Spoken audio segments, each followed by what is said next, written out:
22 വർഷങ്ങൾക്ക് ശേഷം കഴിഞ്ഞൊരു ദിവസം ഒരു കല്യാണ വീട്ടിൽ വെച്ചിട്ടാണ് ഞാൻ ആദ്യമായി പെണ്ണ് കാണാൻ പോയ സുന്ദരിയെ വീണ്ടും കണ്ടത്. ഒത്തിരി സ്നേഹത്തോടെ ഞങ്ങൾ ഒരുപാട് നേരം സംസാരിച്ചു. എൻ്റെ കുടുംബത്തെ പരിചയപ്പെടുത്തി.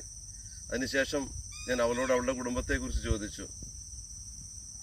എന്നെ അത്ഭുതപ്പെടുത്തിക്കൊണ്ട് അവൾ പറഞ്ഞു അവളുടെ കല്യാണം നടന്നിട്ടില്ലെന്ന്. ആ 45-കാരിയുടെ കല്യാണം നടക്കാത്തതിനെ ഒരു കുസൃതിയോടെ ഞാൻ അവളോട് ചോദിച്ചു, 22 വർഷങ്ങൾക്ക് മുമ്പ് എന്നെ വേണ്ടെന്ന് വയ്ക്കാൻ എന്തായിരുന്നു കാരണമെന്ന്. ഒരു പൊട്ടിച്ചിരിയോടെ അവൾ പറഞ്ഞു അവളുടെ വീട്ടുകാർ കണ്ടുപിടിച്ച ന്യായങ്ങൾ. എനിക്ക് ഗവൺമെൻറ് ജോലിയില്ല, വാർക്ക വീടില്ല, വാഹനമില്ല, അങ്ങനെ ഒരുപാട് കാര്യങ്ങൾ.